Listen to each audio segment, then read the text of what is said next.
by Loretta Sharp. Hi. Hi. Well, I talked to the mayor about some of this, so I just have a couple questions. When are we gonna hire people from code? Because everybody in that department is quitting and it's not posted to human resource department or anything. I mean, we got people, I think there's like 3 people in that whole department right now. And again, broken playground equipment still isn't fixed. Holes in sidewalk, working on it. Missing tree, cultural plaza, working on it. Nobody knows nothing about what happened to the power for 5 hours. Nobody can give me a direct answer. I would like to know. So would Channel 12. They've made several calls. So have I. I stopped in. Nobody knows. I would just like to know what would happen if a hurricane comes. Does that mean we'd be out because our equipment is out of date? You know. All right, that's it. Thank you, Loretta Sharp, followed by Dean Sherwin. Loretta Sharp, 1311 South Conway. Well, I know why the electricity went out. I was out for 3 hours because there was a thunderstorm in my family. That's how quickly the lightning and the thunder were over my family. But I'm not here to talk about why the utilities went out. I sit here meeting after meeting and I hear the tree board, the recreation board, the cleanup boards, this board. Do you people know what volunteers are doing for the city? Do you have any appreciation at all how many people are working their guts out to make the city a better place? You know, I think it's wonderful to have appreciation for retirees. I think it's wonderful. I think it's terrible to take our seats so their friends and family can sit there, but I think it's a wonderful thing to do. But when are you going to do something for the volunteers in Lakewood?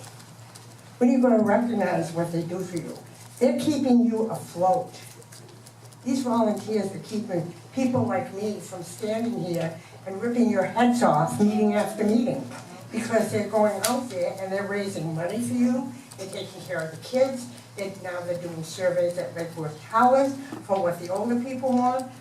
They are keeping this city afloat.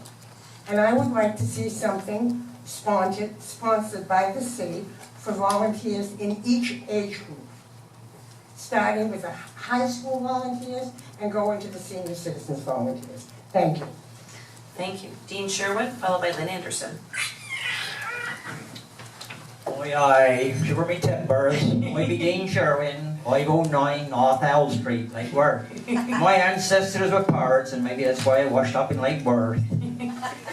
But seriously, last meeting I heard the phrase performance contracting used, and I suggest and I know the commissioners would look very carefully at any contract because we know that occasionally contracts have been signed in the past that are not in Lake Worth's interest, and performance contracting can be a way of borrowing money at a high rate.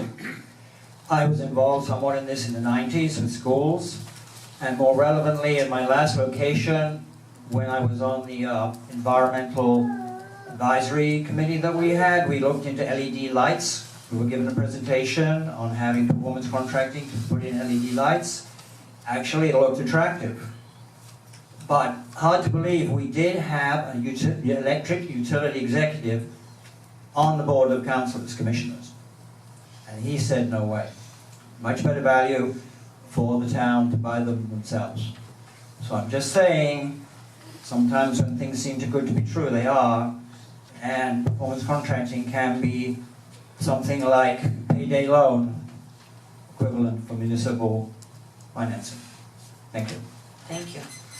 Lynn Anderson, followed by Peter Tim.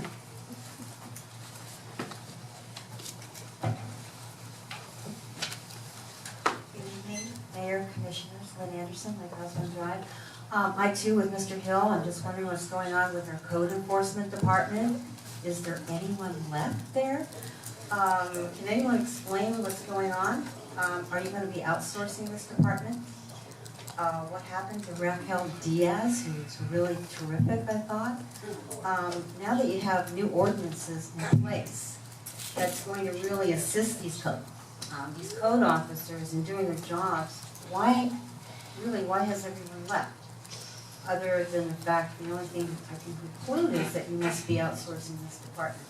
I really would like you to speak to that issue if you can tonight and let the people know what's going on. Besides the crime in this city, I think slum and blight is our #1 concern. We need to eradicate that as quickly as we can, and we need a really good code enforcement department. Thank you very much. Thank you. Peter Tim, followed by Yolanda Vasquez. Peter Tim, yes, I attended the last code enforcement meeting last month, and would you believe not one person showed up to try to hear their cases? Just the staff was there, that's it, nobody showed up. They don't give a darn. You're not gonna do anything to them, so why bother? And up to this date, that has been true. I had hoped that all these ordinances we passed would help. To date, I have seen zero help. In talking to one of these employees in the city, he said, oh, it may do for one house down on Lakeside Drive. That's it. This doesn't help. We have got to get rid of the slum and blight in Lake Worth if we are going to succeed. Because people are not going to come to Lake Worth if this is what we're going to show them. People are not going to buy in Lake Worth if this is what we're going to show them. So you people have got to go to work and straighten this out. I will give you all the help I can, because I've been following code enforcement for 15 years. And I've watched everybody come and go and come and go and come and go. And the last group that went, a lot of them went to save their reputations because of what they were accused of. I think you wanted them to do 3 people's jobs. That is not. They have one duty, and that's their only duty. And they have performed it, and to me, performed it well. But nobody has been satisfied with it. And they always blame the code enforcement officer for the problem. And it is really their fault. Thank you. Thank you, Yolanda Vasquez, followed by Bob Lipa.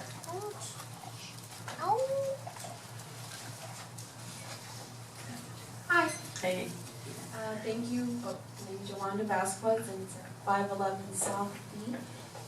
And I want to say thank you for giving me the opportunity to speak in an effort to prevent more blight and in our area. Maybe I know I spoke about it last time with the safe lighting. Royal Poinciana District 2.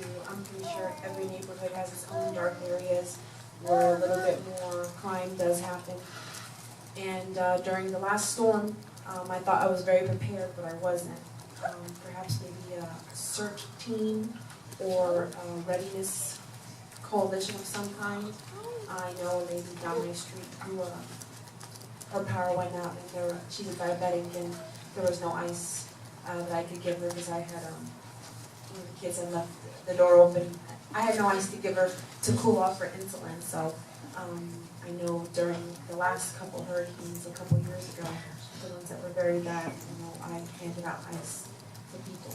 I think through the American Red Cross, and perhaps if we started, I know this is one more advisory board or one more thing to add to the agenda, but perhaps some kind of safety council or some kind of coalition. Somebody on Facebook had told me that it had started one in the past, but there was nowhere to meet after the Lakewood Police Department departed from the city. So I know there's plenty of resources through FEMA, Gov, and all that stuff is on there. thank you. Bob Lipa?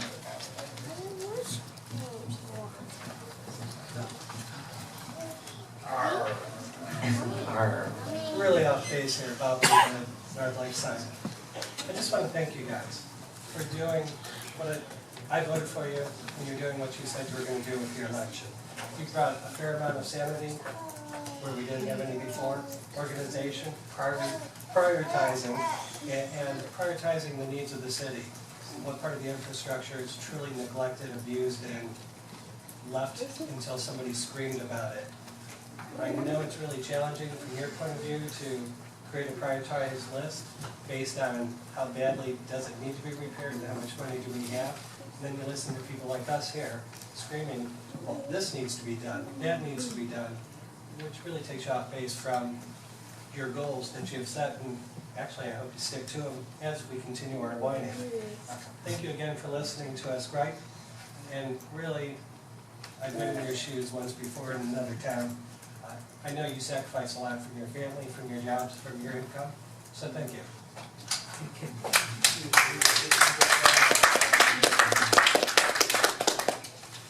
Any other cards?